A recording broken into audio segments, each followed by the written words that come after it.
এক গ্রামে এক চাষি ছিল। তার নাম ছিল পাঁচু। পাঁচু ছিল বড়ই দয়ালু। কারো দুঃখ সে সহ্য করতে পারত না। কেউ বিপদে পড়লে অমনি সে বাঁচাতে ছুটে যেত। একদিন হয়েছে কি, পাঁচু যখন বড় বস্তা নিয়ে খেতে আলু তুলতে যাচ্ছিল, তখন সে হঠাৎ দেখতে পেল পাশের বন থেকে একটা নেকড়ে ছুটতে ছুটতে তার পায়ে এসে পড়ল। অনেক কাকুতি মিনতি করে সে বলল, আমাকে বাঁচাও পাঁচু ভাই, তিনটে শিকারী আমার পিছু নিয়েছে। দয়ালু পাঁচু বলল, তাই তো, কিন্তু তোমাকে বাঁচাই কি করে বলো তো? নেকড়ে বলল, তোমার ওই বস্তাটায় আমায় পুড়ে ওর মুখ বন্ধ করে দাও। শিকারীরা এলে বলবে বস্তায় আলু আছে, তারপর শিকারীরা চলে গেলে মুখ খুলে দিও। দয়ালু পাঁচু নেকড়ের কথা মতো তাকে বস্তায় ভরে মুখ বন্ধ করে বসে রইল। তারপর শিকারীরা যখন নেকড়ের খোঁজ করলো, তখন পাঁচু বলল সে কোনো নেকড়ে দেখেনি। শিকারীরা বস্তার দিকে তাকাতে পাঁচু বলল, বস্তায় আলু আছে। শিকারীরা তার কথা শুনে চলে গেল।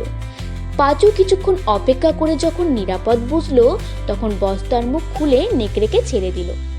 ছাড়া পেয়ে নেকড়ে কৃতজ্ঞতায় গদগদ হয়ে বলল, তুমি মহান লোক, এবার তুমি আমাকে আর একটা বিপদ থেকে বাঁচাও। পাঁচু বলল, বলো কি বিপদ? নিশ্চয়ই আমি বাঁচাবার চেষ্টা করব। নেকড়ে তখন বলল, আমার বড় খিদে পেয়েছে, আমি তোমাকে খেতে চাই। তোমাকে খেতে আমাকে সাহায্য করে আমার প্রাণ বাঁচাও। পাঁচু বলল, তা কি করে হয়? আমাকে খেলে তো আমি মরে যাব। নেকড়ে সে কথা শুনবে কেন? পাঁচুর কোনো কথায় কান না দিয়ে সে তার উপর ঝাঁপিয়ে পড়ল। এমন সময় লাঠি হাতে আর এক জোয়ান চাষি সেখানে এসে হাজির। পাঁচু তাকে দেখে বলল, আমাকে বাঁচাও, নেকড়েটা আমায় খেতে চাইছে, অথচ ওকে আমি বিপদ থেকে বাঁচিয়েছি। জোয়ান চাষি নেকড়েকে ধমকে বলল, উপকারীকে খেতে চাও কেন? নেকড়েটা ছিল খুবই দুষ্টু। সে কৌশল করে বলল, এ কথা ঠিক যে পাঁচু আমাকে বস্তায় ভরে শিকারীদের হাত থেকে বাঁচিয়েছে, কিন্তু বস্তায় ভরার সময় সে আমাকে খুব কষ্ট দিয়েছে। তাছাড়া বস্তার মুখ এমন শক্ত করে বেঁধেছিল যে আমার দম বন্ধ হয়ে আসছিল। তাই আমি পাঁচুকে খাবো। কেন খাবো না তুমিই বিচার করে বলো। জোয়ান চাষি দয়ালু পাঁচুকে জানতো। সে বুঝলো নেকড়েটা চালাকি করে পাঁচুকে খেতে চাইছে। তাই সে বুদ্ধি করে নেকড়েকে বলল, কিভাবে তোমাকে বস্তায় কষ্ট করে ভরেছিল আর তার মুখটা কত শক্ত করে বেঁধেছিল সেটা আর একবার করে দেখাও তো।